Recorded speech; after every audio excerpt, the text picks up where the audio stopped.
Well, today I want to take you back in time to the shores of the Sea of Galilee nearly 2,000 years ago. Imagine being there on that day when Jesus performed a miracle that defies logic, a miracle that astounds even the most skeptical minds. The feeding of the 5,000, John 6:1-14. Picture this: Jesus went away to the other side of the Sea of Galilee, which was also called the Sea of Tiberias. A great multitude followed him because they saw his signs, which he did on those who were sick. John chapter 6, verse 2. Jesus went up into the mountain, and he sat there with his disciples. John chapter 6, verse 3. Now the Passover, the feast of the Jews, was at hand. John chapter 6, verse 4. People from all walks of life have flocked to hear him speak. They come with physical ailments, with broken spirits, and yes, with empty stomachs. As the sun climbs higher in the sky, Jesus senses their needs, not just for spiritual nourishment, but for physical sustenance. Jesus, therefore, lifting up his eyes and seeing that a great multitude was coming to him, said to Philip, "Where are we to buy bread that these may eat?" John chapter 6, verse 5.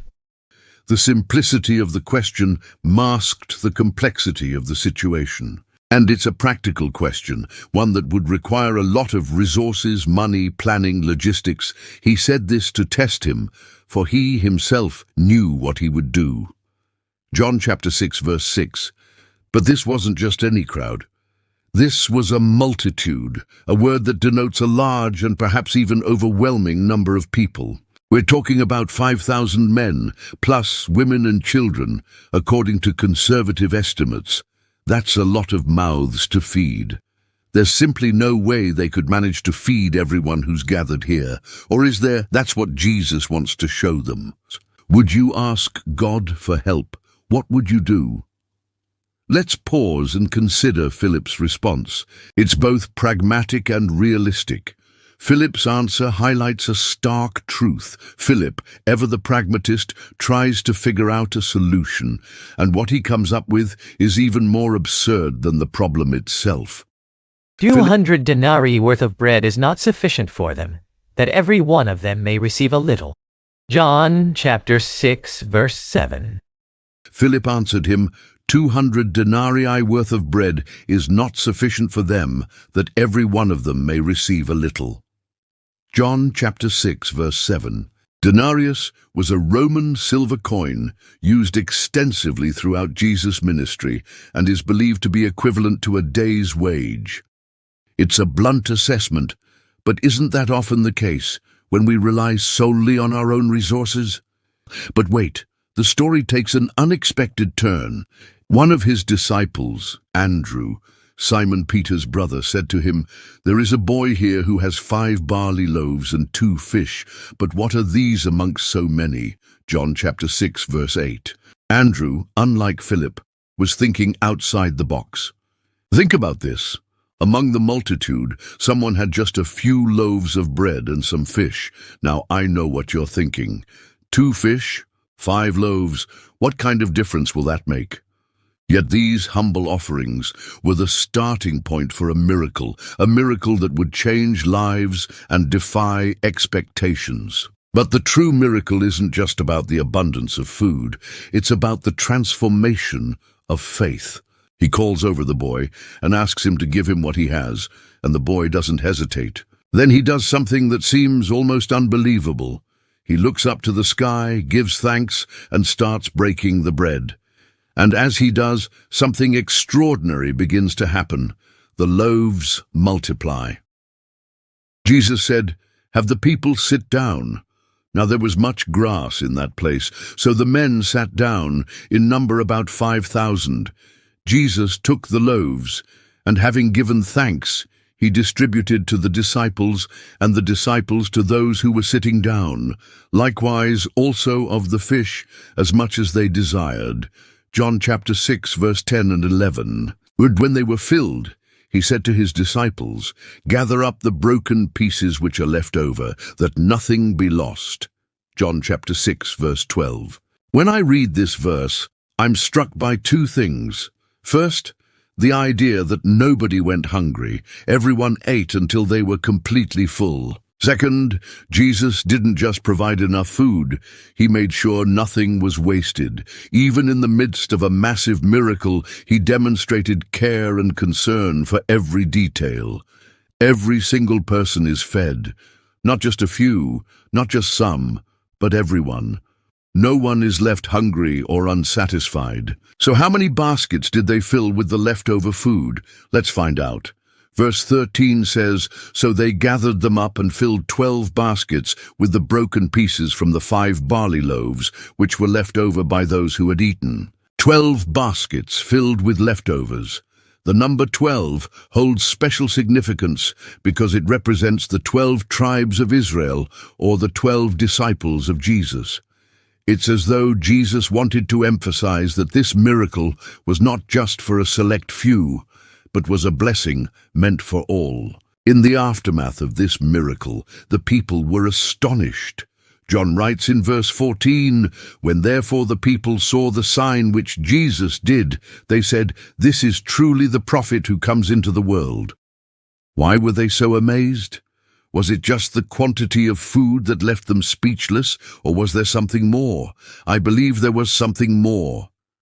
They witnessed a display of divine power, a reminder that they were not forgotten, that God was still in the business of providing for his people. It was a testament to the belief that even in the face of impossible odds, there is always enough and more than enough. Maybe you're wondering how you'll pay your bills or put food on the table.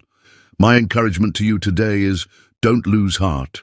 Don't focus on the problem, but instead lift your eyes to Jesus. Trust in his promise, call out to him for help, and you'll be amazed at what he can do. Just like the people who witnessed this miracle, we might initially doubt, we might question, we might feel like it's all too overwhelming.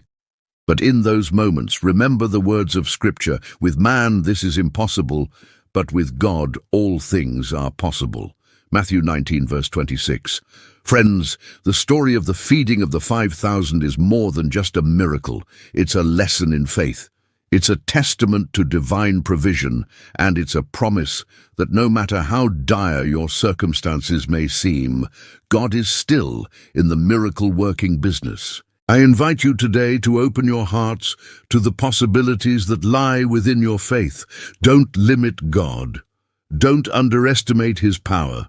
Instead, believe in his promises and watch as he transforms your impossible situations into testimonies of faith. If you found this video helpful, please don't forget to like and subscribe. This is a story of scarcity turned to abundance, of limitations defied, and a testament to a power that seems almost unimaginable. And this isn't just a story about food. This is a story about hope, faith, and the limits of human understanding. You've seen your circumstances, your lack of resources, and you thought that was the end of the story, but Jesus proves them wrong. He shows them that there's something greater at play, something beyond their limited vision, and it's not just about the physical act of feeding people. It's about feeding their souls, giving them a taste of something extraordinary, a glimpse of a world where limitations don't exist.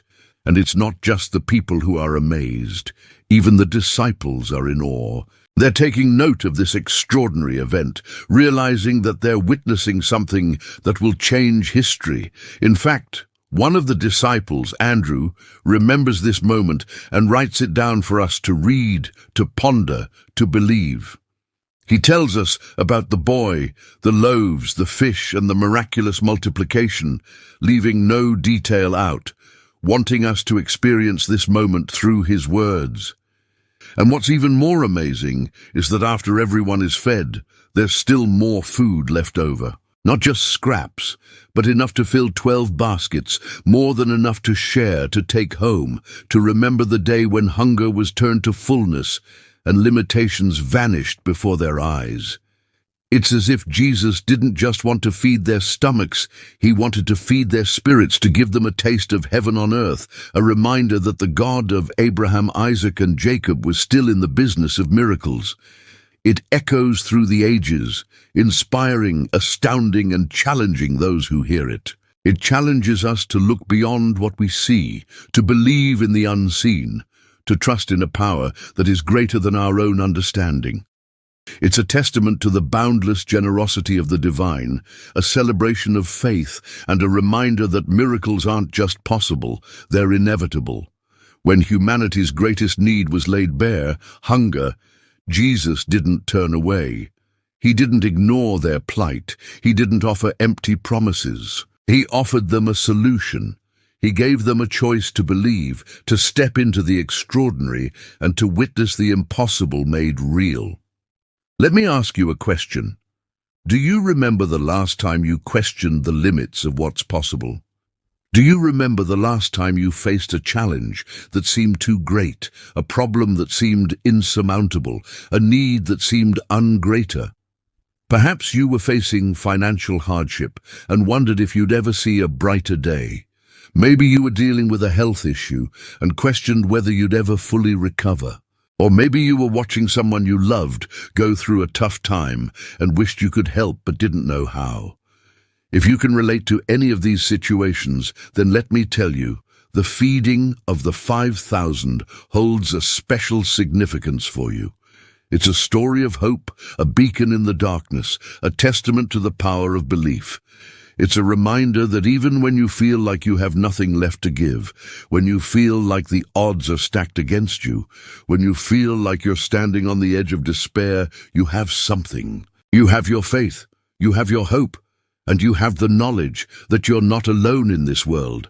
And when you put your faith into action, when you take that leap of faith, when you dare to dream of a better tomorrow, that's when the miracles begin.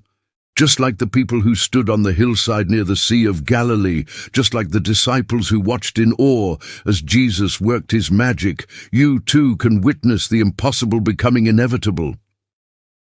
All it takes is a little bit of faith, a whole lot of hope, and a willingness to believe in something greater than yourself.